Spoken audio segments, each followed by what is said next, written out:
بسم الله الرحمن الرحيم الحمد لله رب العالمين والصلاة والسلام على سيد الأنبياء والمرسلين نبينا محمد وعلى آله وصحبه أجمعين أما بعد. So this is where we had left off last time, and we said that basically everything that is not from Allah, not for Allah, then it is not from this world, and whatever is for Allah, then it is not from this world. And there are a few things that we had mentioned, and we said there are a few ways to categorize these or this kind of perspective. And we said that the things that are haram, these are very clear that they are what? They're haram, and they're from this world. Okay, so he's saying that even going and dealing with halal is problematic. Why did he, what is the reasoning behind that? All right, because it increases accountability. The more I engage in something, even if it's halal, he's saying that my accountability actually increases. He said there are a few negative things that can happen from that, right? So if I know that my accountability increases, the time for hisab is what? Right? The accountability time in front of Allah subhanahu wa ta'ala, it actually lengthens, it's longer, right? Or what is the other possibility?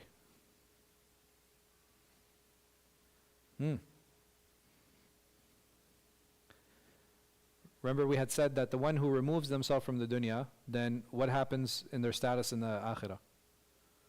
Right, it goes higher. In a person who spends more time in the dunya and indulges in it, what happens?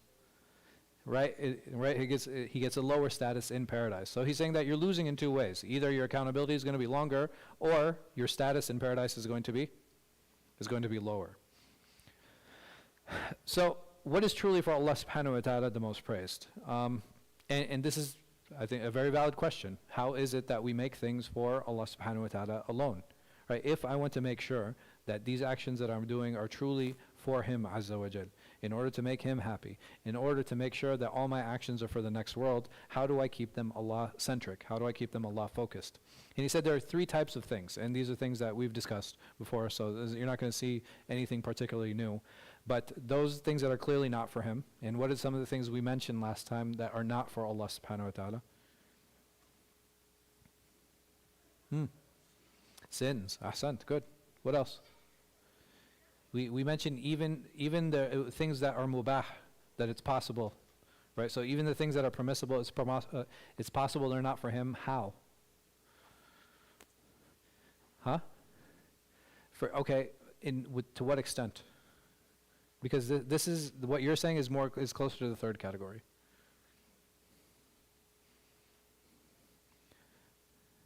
Apples are what? They're good. They're halal, right? What if I eat like 17 apples in one go? Right? Indulgence. Right? Indulgence. Extravagance. Right? These are all real problems, real issues. Even though the item itself might be what? Might be permissible. Might be jaiz. The second one, those things that are for Allah subhanahu wa ta'ala. Like what? There are three things he mentioned very specifically last time. Okay, worship is definitely part of it. Loving is definitely part of it. Huh? Fear, Allahu Akbar. I don't know, we're getting back to this. You missed it? He said dhikr, what? Fikr and amal. What is dhikr is remembrance, fikr is pondering, and amal is actions. Right? So he said these are the three things that are extremely important, and they're done for Allah subhanahu wa ta'ala. From actions are loving, from actions are fearing, from actions are praying. Right? All of these things are really important. Pondering over the book of Allah subhanahu wa ta'ala is something that He Azza wa Jal has actually commanded all of us with. Pondering is not specific for who? It's not specific for the prophets. It's not specific for who else? It's not for scholars either. Allah subhanahu wa ta'ala says, أَفَلَا يَتَدَبَّرُونَ الْقُرْآنَ أَمْ عَلَى قُلُوبٍ أَقْفَالُهَا. It's like, do they not ponder over the Qur'an, or is it that there are locks over their hearts? So over here, Allah subhanahu wa ta'ala, He said, where are the locks? The locks are not with what? Right, the locks are with us. The locks are here. They're around our hearts. And what are some of the ways to unlock those layers? I'm sorry? Right, mentioning Allah subhanahu wa ta'ala, doing isti'adha, having a focused reading, making sure that I'm understanding what I'm reading, right? So there are a number of things that we can do, a number of layers we can remove, because the purpose is for the Qur'an to enter our hearts, right? We want it to. And the Qur'an is not the obstacle. The obstacle is is me, right? I'm the obstacle. I need to remove myself in order for the Quran to enter my heart, because that's the nature of the Book of Allah subhanahu wa ta'ala. And those that are dependent on intention, like what? I'm sorry? Right, like the mundane things that we do. Yeah, walking. Walking is, what is the ruling on walking? Haram, right? No, I'm saying there's khilaf, right? So walking is permissible, eating is permissible, drinking is permissible, right? Marriage, all of these things are permitted. So how do I make those for Allah? With intention, right? That's what's going to differentiate these things. And where do we learn this? Very famously in the hadith of niyyah, right? The hadith of intention, where the Prophet sallallahu alaihi wasallam, he said the actions are surely by intention. So the state of the heart after death, he had said that those things that are not for the dunya, sins, impermissible actions, indulgence, and those things that are for Allah subhanahu wa ta'ala, like remembrance, pondering, actions, right? Dhikr wa fikr wa amal. And he said, but if it's done for a worldly gain, such as status or fame. What does he mean? Like what? I'm sorry?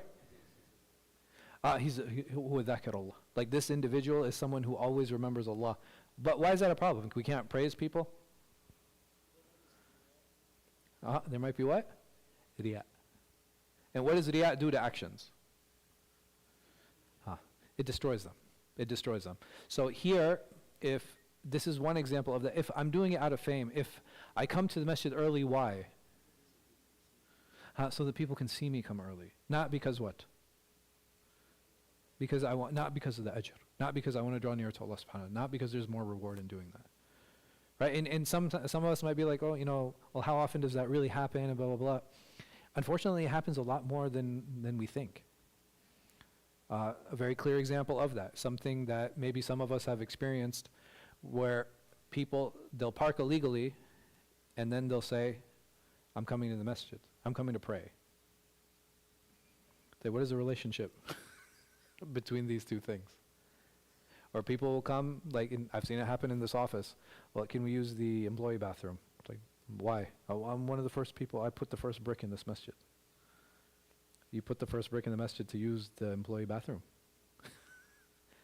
Right? So essentially, what is he asking for? He's asking for special treatment. So did I do this action because I wanted Allah to be happy with me, or did I do this action because I wanted special treatment? And it happens, right? These things, it can completely undermine all of our actions without many times us realizing it. And we have to be very careful. And we'll talk about that, and we'll spend a little bit more time on that, inshallah. And there's a very famous hadith of what? The scholar, the qari, and the, right? And the mujahid. That these individuals, like, these are actions that they were doing that were meant to be, supposed to be for Allah subhanahu wa ta'ala, but why did they do them? Right, so that they would become known, right? It was for fame. Right, so that he was known to be brave. He was known to be as a mujahid, as a fighter. And lastly, those things that are dependent. So, for example, how do I make sure that my intention is correct when it comes to things like eating or drinking or marriage? So, if it's just for self-preservation, right? If I'm drinking, so drinking because I'm thirsty, is that okay? Water. Nice try though. Subia, drinking subia. Right? So, if I'm drinking, like in the example that he gave was cold water, right? So he said, like, if I'm drinking cold water, I'm drinking juice, I'm drinking something nice, all of these things are halal, and there's nothing wrong with that, essentially, but what? It is not, it's not preferred, right? It's not preferred. So this is something that would be like khilaf al-awla. Versus strengthening oneself. And what does he mean by that? So he said, like, okay, well, if I drink with the intention of strengthening myself, what does he mean?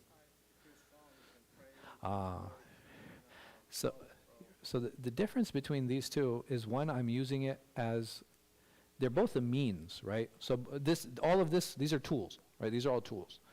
Now, am I using these tools to strengthen myself, or am I using it to strengthen what? Right, my proximity or my iman, right? So these are things that are really important.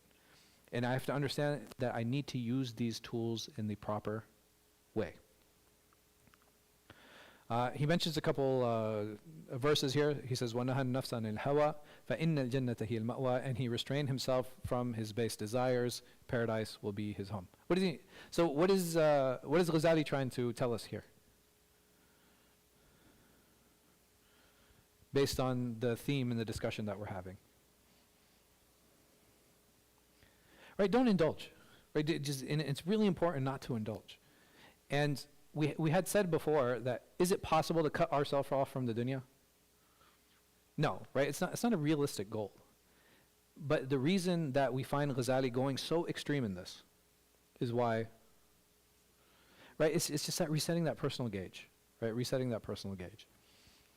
So he says desires can be categorized into 5. So he says there's 5 major categories, and these he based it off of this verse. It says, أنما الحياة الدنيا لعب وله وزينة وتفاخر بينكم وتكاثر في الأموال والأولاد. So this present life is just a game, a diversion, an attraction, a cause of boasting among you, of rivalry in wealth and children. What are the 5? You guys, what are the 5 categories? Game, diversion, attraction, boasting. Children's not a category, right? And rivalry. Ahsantum. That's good. So these are the 5 here. These are the 5 categories. And if you actually think about why it is that we're working toward dunya, it will not escape these 5 categories. SubhanAllah, man, like I was looking at this one, right? So I was actually thinking about takathur. Yes? Mm.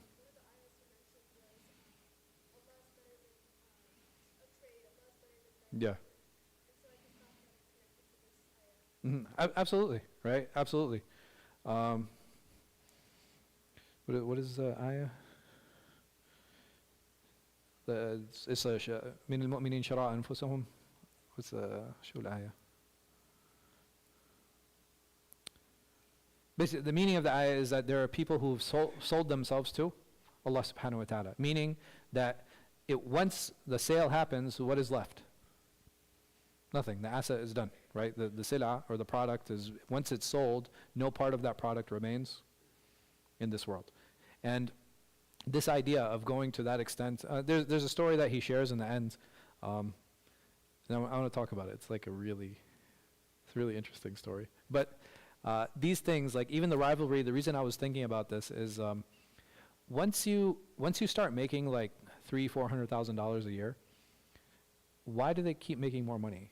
Like you will find that most needs are taken care of. Like when you reach that point, because someone else is making more.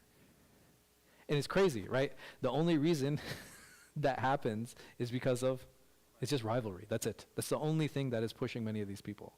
It's not because there's a need for more money, right? They've actually plateaued in terms of like fulfilling daily needs. But even this, like boasting, it's Allah subhanahu wa ta'ala, in the way he's describing the dunya, is there anything praiseworthy here? No, not at all, not really. Right? These are all just, it's Allah's way of belittling these things. And then Allah subhanahu wa ta'ala, he brings 7 examples of where this happens. So he says, زُيِّنَ لِلنَّاسِ حُبُّ الشَّهَوَاتِ مِنَ النِّسَاءِ وَالْبَنِينَ وَالْقَنَاطِيرِ الْمُقَنطَرَةِ مِنَ الذَّهَبِ وَالْفِضَّةِ وَالْخَيْلِ الْمُسَوَّمَةِ وَالْأَنْعَامِ وَالْحَرْثِ ذَلِكَ مَتَاعُ الْحَيَاةِ الدُّنْيَا وَاللَّهُ عِنْدَهُ حُسْنُ الْمَآبِ. It says the love of desirable things is made alluring for men, women, children, gold and silver treasures piled up high, horses with fine markings, livestock and farmland. These may be the joys of this life, but Allah has the best place to return to. So what are the 7 here? What are the 7 things or items that he says? Women, children. Gold and silver separate or together? You think they're together? Okay. And then gold and silver. Then what's next? Horses, livestock, farmland. That's 6. So gold and silver, he points them out separately. Right, so there's store of value, but they're also used in other ways. Like what? Jewelry, right? Very famously. Gold and silver historically have been used as means of jewelry. Even today, right? Even today, they're definitely used for jewelry. In addition to what other metal? Like, so if you go into a jewelry store, it's predominantly it'll be gold and silver. What else is used? Right, diamonds. But diamonds, you don't have just diamonds. It's usually embedded in gold or silver, or platinum. Right, would be the other one, but it's mostly for men. So these things, Allah subhanahu wa ta'ala uses them as examples because, well, they're just meant to be examples. And who is He Azza wa Jal speaking to? Right, who's the first audience? Right, okay, man. Who else? He's speaking to the companions, right? He's speaking to the companions. And when He's speaking to the companions, He Azza wa Jal is addressing them with the things that they would seek out, right? For those of us that are here, like, not everybody's not everybody wants to take care of livestock, right? Like, I don't, you know what I mean? Like, it's not a thing. For some people, like horses, like, yeah, horses are beautiful. I don't know if I'd want like nice horses, you know?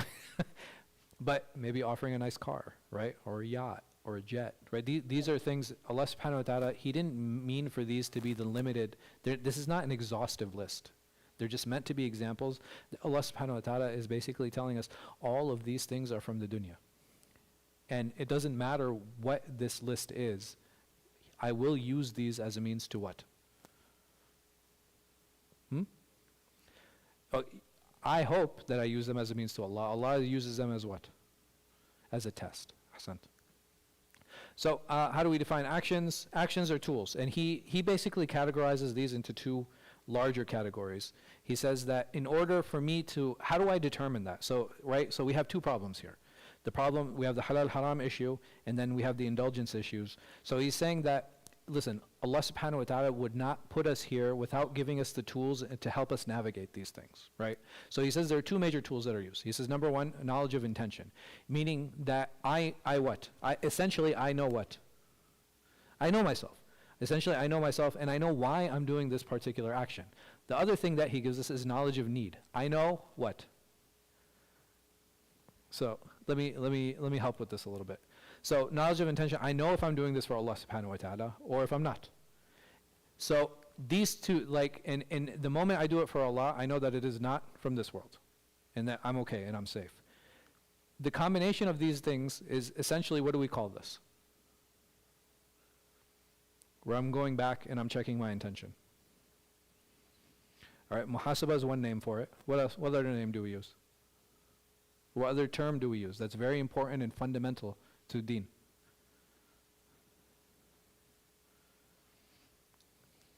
And it's related to the heart, remember. Okay. Taqwa, ahsant. Right? So that's essentially what taqwa is, right? Constantly reminding and remembering Allah subhanahu wa ta'ala to make sure that my intention is sound. And if my intention is sound, then it'll be for Him, Azza wa Jal. And I'm kind of just, checking on myself constantly and trying to create that positive feedback loop. And this is a theme, we've seen time and time again throughout Ghazāli's work. So this knowledge of need is basically how much. Who determines how much I need? Right, I do. I determine how much I need. Is it fair for somebody to come to me and be like, that's israf, akhi? You're being indulgent. Does that work?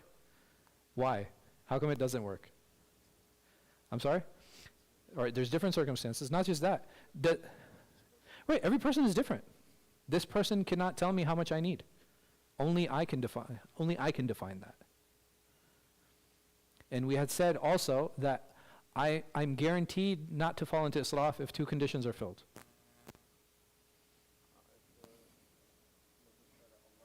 Right, if I'm making sure Allah subhanahu wa ta'ala's rights are being fulfilled, and the rights of those that are around me, right? So the rights of Allah and the rights of people. If I'm fulfilling these two things, right, it's my money, right? And it is halal.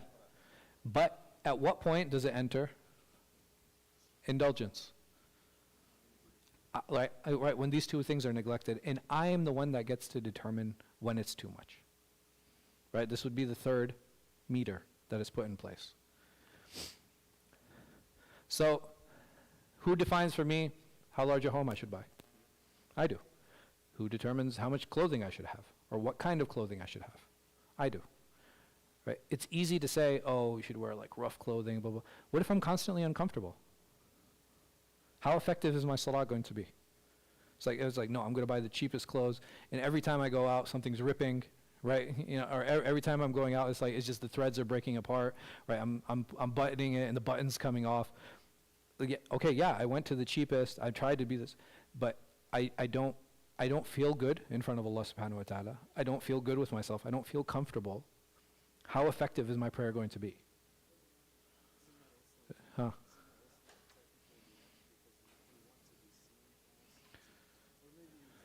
It can be, right? It can be. I don't want to say that it's always riyā.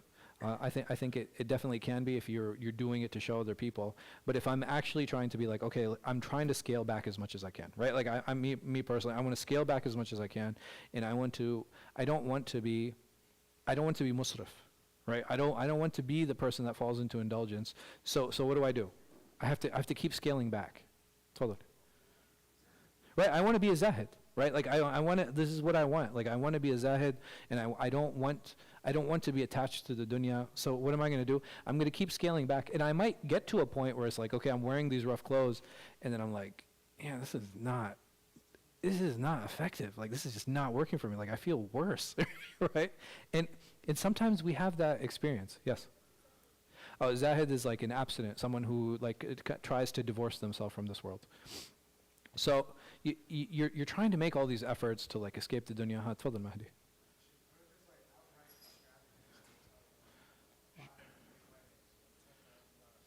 Yeah. So I might be able to call them out if they're doing something haram, but as for that internal gauge, can I judge them based off of that? You understand? So you're right. Okay, like, hey, yeah, I got like a $10,000 A5 Wagyu, you know what I mean, like corner cut from a piece of steak, you know what I mean? And so, but I also make $73 million a year. Yeah, there's a difference. There's always a better way to do things. Even you, okay, طيب يا أخي, what? No, I just live off of barley. Right? No, why? Because there's a better way to use your money. You can never enforce better, right? We can't. Like we're never in a position where we can enforce people to do better. We can help people do good, but being better, that's something that's it's not mandatory, right? It's something that's extra. And some like, oh, help the poor. Okay, which poor do I help? Right? In Kenya, like Usman knows, right? And like Yemen, what's happening over there in Kashmir, right? Like, how do I decide?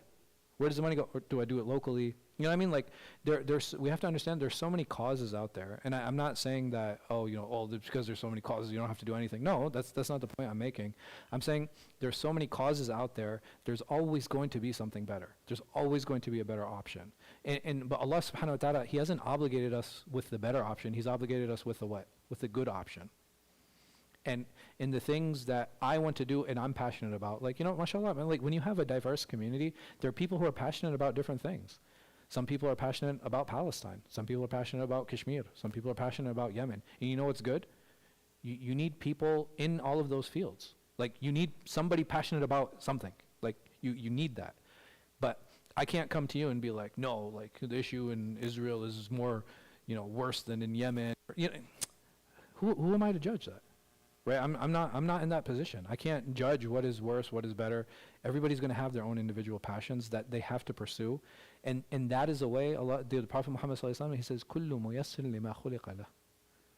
He says that you will do a person does what is easy for them because that is what they were created for. Right. So if I'm created to work in the political sphere, if I'm created to work in the religious sphere, if I'm created to work like in academia or whatever the case might be, I meant run with it. Like if there's something I'm good at and I enjoy, man, I have to run with it. I have to, like because that passion is what's going to keep me going when I'm kind of slow and I'm kind of down. There's a question? Yes.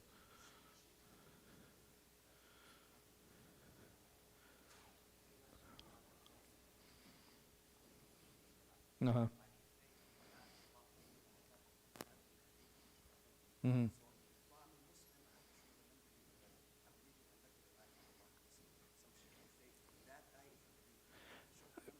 I mean, so that you can, if you're able to, right? So I don't want to live a luxurious life off of debt, right? if I can afford it, because the Prophet Muhammad sallallahu alaihi wasallam, he said, "Inna Allah jamil wa yuhibbul jamal," right? Allah subhanahu wa ta'ala, He loves beauty because He azza wa jalla is beautiful Himself. So is it okay to be luxurious and to look nice? And yeah, absolutely. And if a person when he dresses nice and he feels good and he's coming to the masjid and he feels good, how's his salah going to be? Right? It's going to be good. It'll allow, so all of these things, because he did them, it allowed him to focus more on Allah subhanahu wa ta'ala and without having to worry about these things. And I mean, I know not all of you are independent, but like just an example, if I don't know how I'm going to pay rent, how's my salah going to be? Right? If I don't know what I'm going to eat today, are there some people who might be in a higher state of khashya, like, when they're like that? Yeah, absolutely. But if someone's not used to that, someone who just lost their job, or someone who doesn't know where their income is going to come from, or what's going to happen, when they go for salah, what are they constantly going to be thinking about? Right? About their problem. But ideally, once those problems are cleared, or if I don't have to worry about those things, it allows me to be that much more focused. And that's the point that he's trying to make here. So he says there's a space here, though, that's in between, right? So when we talk about how much I define my need, he said that there's a space in there that falls in between, and these are called hajat, right? These are called wants. Those needs, they're called dhururiyat, right? Those are necessities. And he's like, okay, well, when you get to those necessities, there's kind of an in-between space. There's an in-between space between tana'um, which is like kind of indulging, and then you have your needs. And he says that these two things, there's constantly like a battle between them, right? Between the needs and the indulgence. And he says, in this space is where the hajat fall. In this space, between the needs and the indulgence, these are where the hajat fall. And most of us, he says, are going to fall into this. Most of us. Yes, Aus. Over here. So, but he says that we should do our best to lean toward what? Toward the needs. He said we should do our best.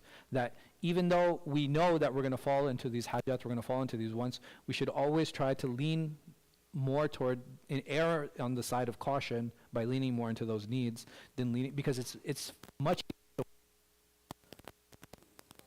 right? It's easier to fall into indulgence. It's easier to fall into indulgence versus trying to stay within those needs. And he says, but in here, he says that most people don't reach this absolute bare necessity point. He said most people can't. He said that this station, where the people only utilize needs, are for two. He said this is only for the anbiya and for the awliya. These are the only people who can reach those.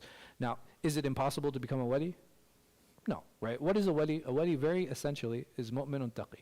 A believer who has taqwa of Allah subhanahu wa ta'ala. May Allah subhanahu wa ta'ala make us from the muttaqeen and make us from His awliya. Ameen. So here, this is the story that he kind of ends with. It's something. I'll read it to you guys. But he says, Uwais al-Qarni used to, so his family, I'm sorry, I forgot to add that in. Let me fix that real quick.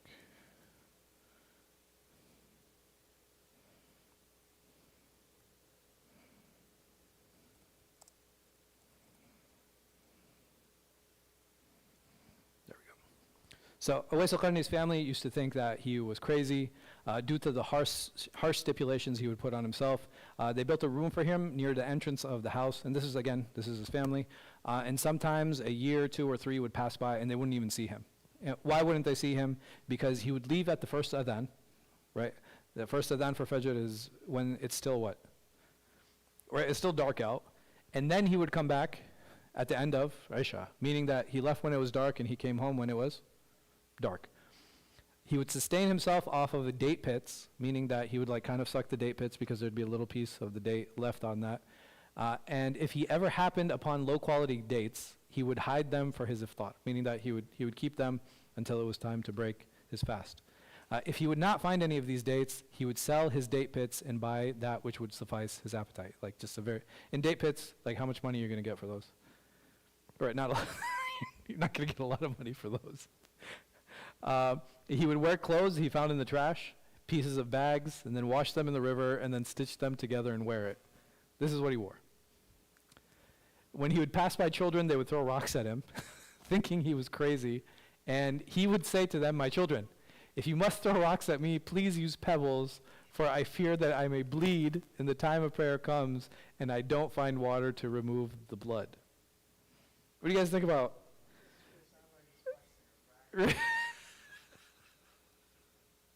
Is it extra?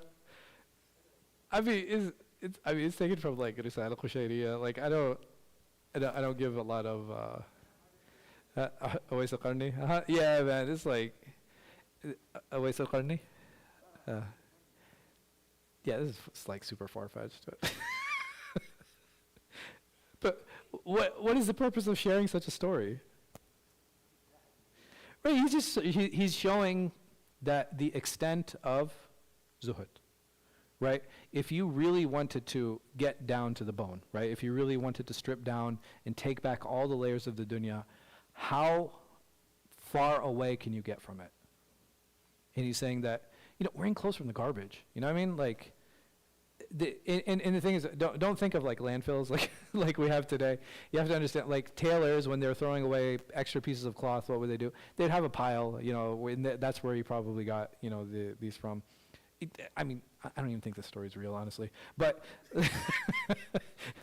so, again, he's just showing the extent of what happened. Like this is how much you can actually scale back. Right, this is how far away you can actually get from the dunya, whether it be Awais or other than him. But here, we have a hadith that's sahih in Muslim that is a better representation of Awais than this. And basically, you have Usayd ibn Jabir. He reported that a delegation from Kufa came to Umar, and there was a person amongst them who jeered at Awais. Thereupon Umar said, "Is there amongst us one from Qarn?" That person came, and Umar said, "Allah's Messenger ﷺ has said there would come to you a person from Yemen who would be called Awais, and he would leave none in Yemen except his mother, and he would have the whiteness, meaning that he had leprosy. And what happened is like he was healed, right? So he had leprosy, and then it went away, but he was still scarred, right? So he had like, I'm sorry? Yeah, it was like a dirham-sized scar that was left on his skin. And he supplicated Allah, and it was cured except for the size of a dinar or dirham, right? And then he who amongst you meets him should ask him to supplicate for forgiveness.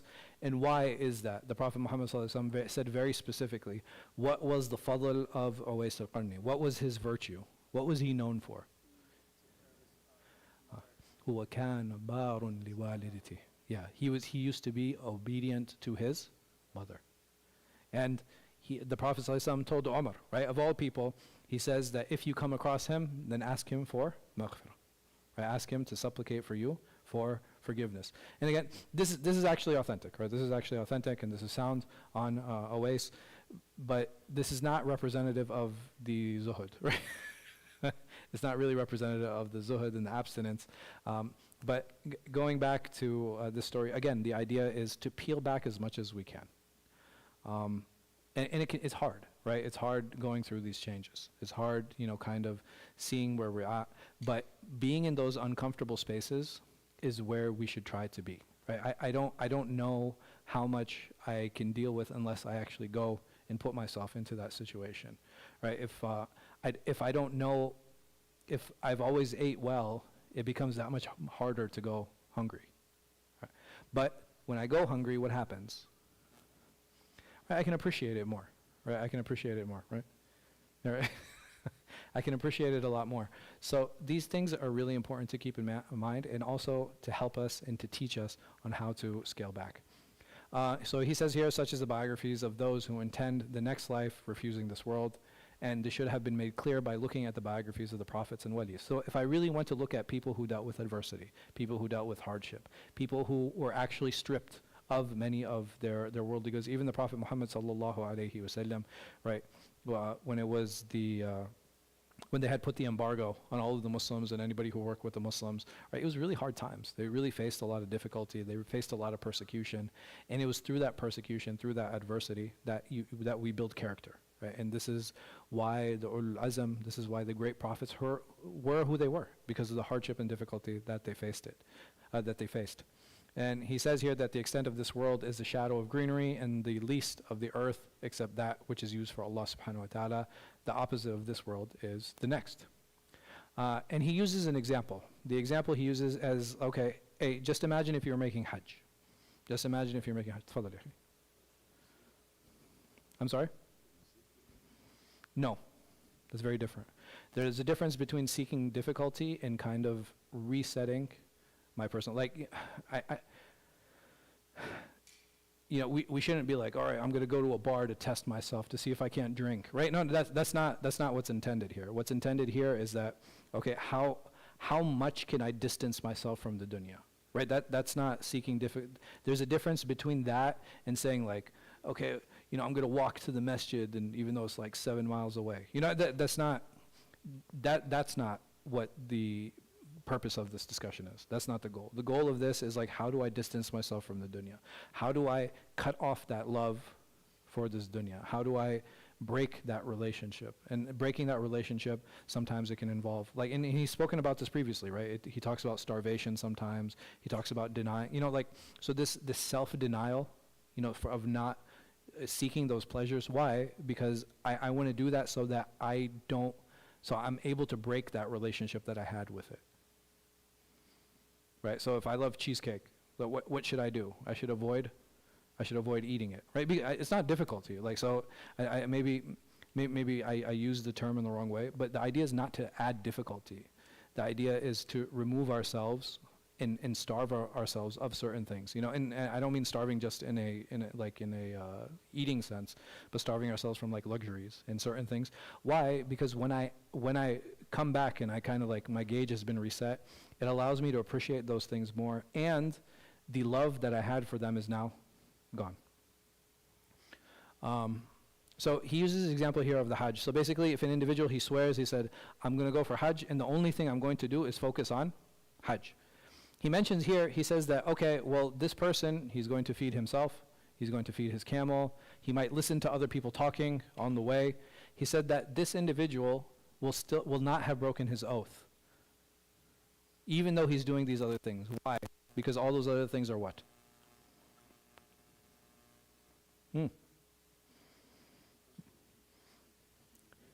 Right, he needs them to make his Hajj. And this is the example Imam Ghazāli wants us to take. Right, that this world is meant to be a tool. But we're not the Hajj, we're the Salik, right? We're the seekers. And what are we seeking? We're seeking Allah subhanahu wa ta'ala. And if I want to seek Allah subhanahu wa ta'ala, I will use this world as a tool. I'll use it as a means, I'll use it as a vehicle. And he says that this body, all it is a vehicle. That's it. This body is just a vehicle. The soul is using this body to get to its destination. So even when we take a drive, I'm worried about, I need to make sure that, that there's fluid in the radiator, and I need to make sure that there's gas in the tank, right? I need to make sure the tires are rotated. I do all of those things because I love the car? No, right? It's because the better I take care of this car, the easier it'll be for me to get to my destination, right?